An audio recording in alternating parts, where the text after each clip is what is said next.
আপোনালোকে চাই আছে কেৰি ব্লগ। আজি যিহেতু আমাৰ গাঁৱত 37 সংখ্যক সত্ৰীয়া স্মৃতি দিৱসৰ লগতে ৰঙালী বিহু উৎসৱ পালন কৰা হৈছে আৰু সেয়েহে মই আপোনালোকক দেখাব বিচাৰিছোঁ আমাৰ গাঁৱত কেনেধৰণে হয় আৰু সকলোখিনি মই আপোনালোকক দেখাম। চাই থাকক কেৰি ব্লগ। আমাৰ নামঘৰ বাকৰিত পাই গৈছোঁহি আমি। ইয়াতে গোটেই ৰাইজে আমাৰ শোভাযাত্ৰা আদৰিছে। কপোহা গাঁৱৰ ৰাইজ এয়া আমাৰ 37 সংখ্যক সত্ৰীয়া স্মৃতি দিৱস আৰু ৰঙালী উৎসৱ বিহুৰ আপোনালোকে দেখিছে। এই আপোনালোকে চাই আছে আমাৰ গাঁৱত কি ধুনীয়াকৈ সেৱা লোৱা হৈছে। এয়া মানে আমাৰ সেইখন নাও এয়া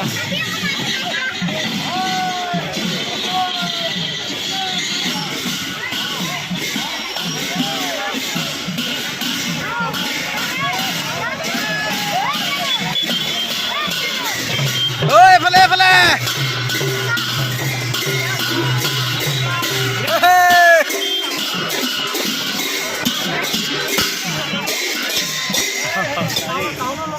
সতীয়াধিকাৰ ভূপত্ৰপলক বোৱাৰী হয় তেখেত তেখেতৰ ভূত চৰিত্ৰত মহাপুৰুষ শ্ৰীমন্ত শংকৰদেৱে সতীৰ্থে আখ্যা দি থৈ গৈছে।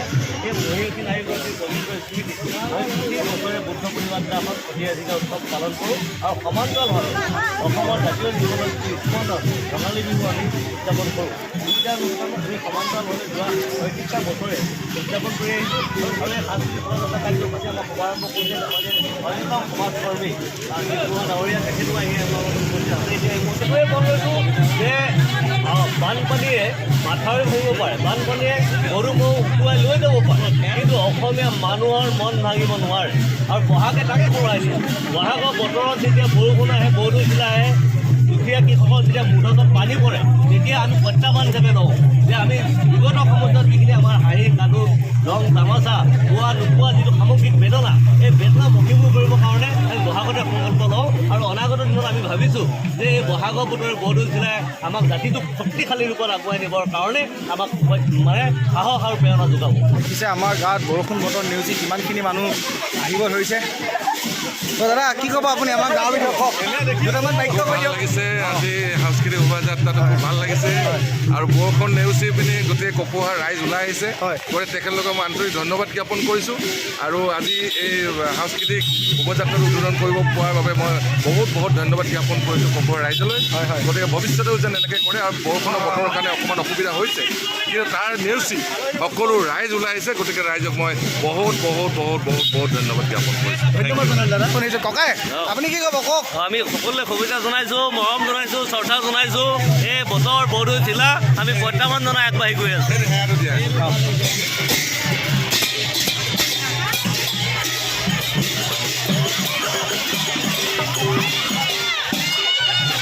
বৰষুণ নেওচি আমাক গাঁৱৰ সকলোখিনি ৰাইজ ওলাই আহিছে।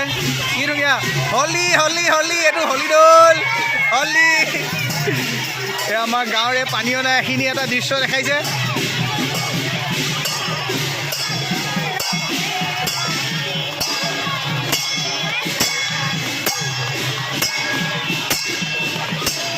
ইমানখিনি মানুহ আমাৰ গাঁৱত বৰষুণ নেওচি গোটেইখিনি মানুহ ৰাইজ ওলাই আহিছে।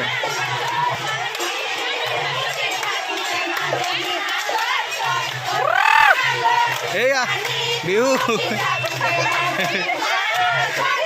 আমাৰ গাঁৱত বৰষুণৰ পাত্তা নাপায়।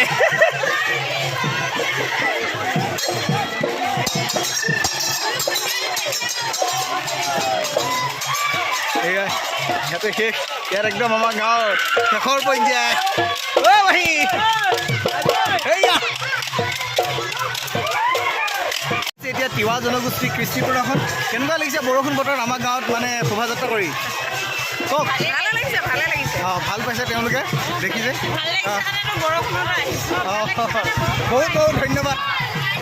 সেইখনে আমাৰ গাঁৱত য'ত বৰষুণেও পাত্তা নাপায়, মানে গোটেইবোৰ আমাৰ সেইবোৰ গাঁৱৰ ভণ্টিসকল। আমাৰ এতিয়া শোভাযাত্ৰাত কেইজনীমান সৰু মিচিং ভণ্টি কেনেকুৱা লাগিছে কোৱা আমাৰ গাঁৱত আহি কেনেকুৱা লাগিছে? সেয়া মোৰ লগত দেখিছে দেউৰী জনগোষ্ঠী কেনেকুৱা লাগিছে আমাৰ গাঁৱত বৰষুণত শোভাযাত্ৰা? ভালে লাগিছে। এই আপোনালোকে দেখিছে আমাৰ গাঁৱত বৰষুণত তিতি এজনী ভণ্টি গাঁৱৰে তোমালোকে কি দেখাইছা পানীও না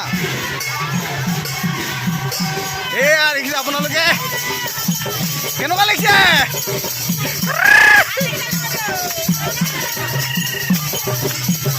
চিত্ৰবন যুৱ সংঘৰ অনুষ্ঠানৰ উদ্যোগত কৰা হয় এয়া আমাৰ ছেক্ৰেটাৰী দাদা আছে কেনেকুৱা লাগিছে আমাৰ গাঁৱত দুখন কৈ দিয়ক ভাল লাগিছে চিত্ৰবন যুৱ সংঘ ধেমাজি অসমীয়া এটা সাংস্কৃতিক অনুষ্ঠান এই চিত্ৰবন যুৱ সংঘই আজি 37টা বছৰে অসমৰ অন্যতম এগৰাকী সতী নাৰী শান্তিপতি ৰাধিকা স্মৃতি দিৱসটি উলহ মালহে পাতি আহিছে আৰু লগতে ৰঙালী বতৰ ৰঙালী বিহুটিকো এদিনীয়া কাৰ্যসূচী ৰঙালী উৎসৱ নামে পাতিছে ভাল লাগিছে আজি বতৰৰ প্ৰতিকূলতা নেওচি ৰাইজ এনেধৰণে ওলাই আহিছে আইগৰাকীক সন্মান জনাবলৈ লগতে বাপতিখানৰ ৰঙালী বিহুটি অহাকালিলৈ আমি এদিনীয়াকৈ পাতিছোঁ বতৰ নেওচিও আমাক কপোহা গাঁওবাসী জোচ দেখক কেনেকুৱা মজা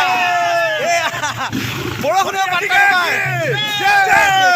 কি আছে মোৰ লগত আমাৰ কপোহা গাঁও আজি বিহু মেলাখনৰ সম্পাদক আছে ছেক্ৰেটাৰী দাদা কেনেকুৱা লাগিছে বঢ়িয়া ধুনীয়া হৈছে বৰষুণ বতৰ কেনেকুৱা বৰষুণ বতৰলৈ আমি বতৰ ফৰকাল বতৰ নিবিচাৰিলোঁ আমি যিটো বতৰৰ আশা কৰিছোঁ সেইটো নহ'লেও আমাৰ ৰাইজে যিটো উৎসাহ দিছে আমাক বহুতখিনি ভাল পাইছোঁ হয় হয় দাদা আপুনি এবাৰ কৈ দিয়ক কেনেকুৱা ভাল লাগিছে ৰাইজে এনেকুৱা বৰষুণৰ বতৰটো ওলাই আহিছে কাৰণে আমি বহুত সুখী হৈছোঁ আৰু আগলৈ যাতে ৰাইজে এনেকুৱা সকলো কৰ্মতে আৰু আমাৰ নিজৰ অনুষ্ঠানটো যাতে এনেকৈ সদায় অংশগ্ৰহণ থাকে বিনা চাকিত আহিছে কেনেকুৱা লাগিছে ভাল লাগিছে খুব ভাল লাগিছে বতৰ বৰষুণ ৰাইজ আহিছে বহুত শুনি ভাল লাগিছে শান্তি সতী ৰাধিকা দীৰ্ঘজীৱী হওক হয় হয় জয় সতী ৰাধিকা জয় জয়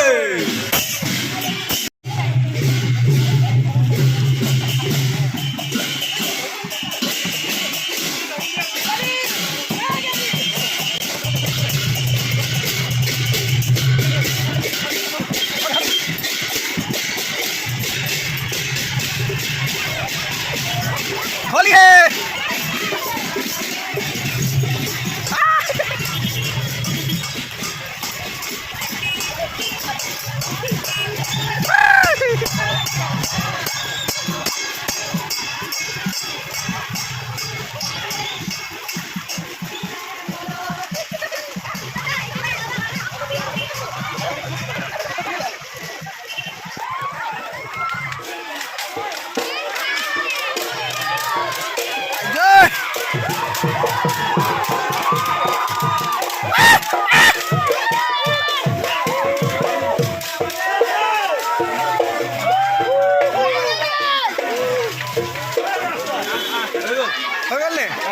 এই তালৈকে আছে টমটমৰ লাইন এই কেনেকুৱা লাগিছে ঐ বহুতে কেনেকুৱা একদম মজা আজি 37তম আমাৰ কপোহা গাঁও সতী ৰাধিকা স্মৃতি দিৱস আৰু ৰঙালী উৎসৱৰ পৰা এয়া আমাৰ আজি শোভাযাত্ৰা আৰম্ভ কৰি আহিছোঁ বৰষুণত নেওচিও আজি আমাৰ এনেকুৱা আনন্দ কৰিছে তাত কোনো আমাৰ বাধা বিঘিনি নাই মানে আমি বহুত ফূৰ্তি কৰিছোঁ আজি এই বঢ়িয়া বঢ়িয়া এইটো আমাৰ এতিয়া গাঁওখনৰ এইটো পুনানন্দ যি সতী ৰাধিকা গিৰিয়েক ভাও লৈ আছে পুনানন্দ কেনেকুৱা লাগিছে ভাল লাগিছে মজা গাঁওখনৰ সতী ৰাধিকা ভাও লিখা পুপুলি কেনেকুৱা লাগিছে কেনেকুৱা লাগিছে কৈ দিয়া ভাল লাগিছে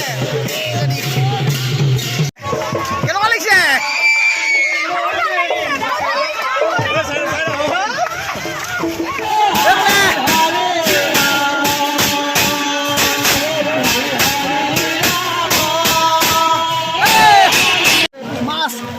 মাছৰ ডান্সটা মাৰি দিয়ক কেনেকৈ নাচে মাছে চাওক আপোনালোকে এই বঢ়িয়া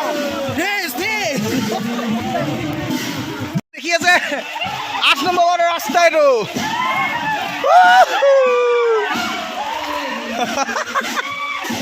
এই প্ৰতিকূল বতৰ নেওচিও আমাৰ গাঁওবাসী দেখিছে কেনেকুৱা উৎসাহিত শোভাযাত্ৰা কৰিছে এয়া আপোনালোকে চাওক এয়া ভণ্টি দুজনী এয়া ভৰি চৰি বেয়া হৈ গৈছেগৈ মানে এইটো 8 নম্বৰ ৱাৰ্ডৰ ৰাস্তা আমাৰ চাওক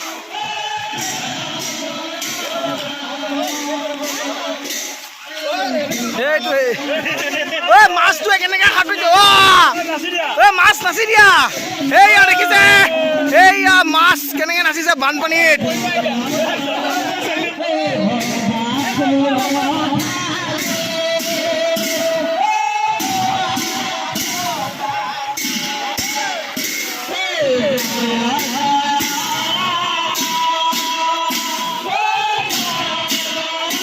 ৰাইজৰ বৰ কষ্ট হৈছে দেই আমাৰ এই ৰাস্তাটোৰ পৰা।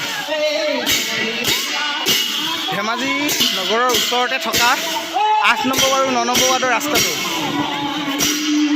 এই হালধীয়া ঘৰ চাইডে সেইটো 8 নম্বৰ আৰু ৰাস্তাটো এপাৰতো 9 নম্বৰ হয়। বৰ অসুবিধা। প্ৰতিকূল বতৰ নেওচিও আমাৰ গাঁওবাসী উৎসাহী কেনেকৈ হৈছে দেখিছে আপোনালোকে। আৰু আজি আমাৰ শোভাযাত্ৰা ভিডিঅ'টো মই ইয়াতে সমাপ্ত কৰিছোঁ। জয় হেতু সতীৰাধিকা, জয় হেতু কপহুৱা গাঁও, জয় হেতু ধেমাজি, জয় আই অসম।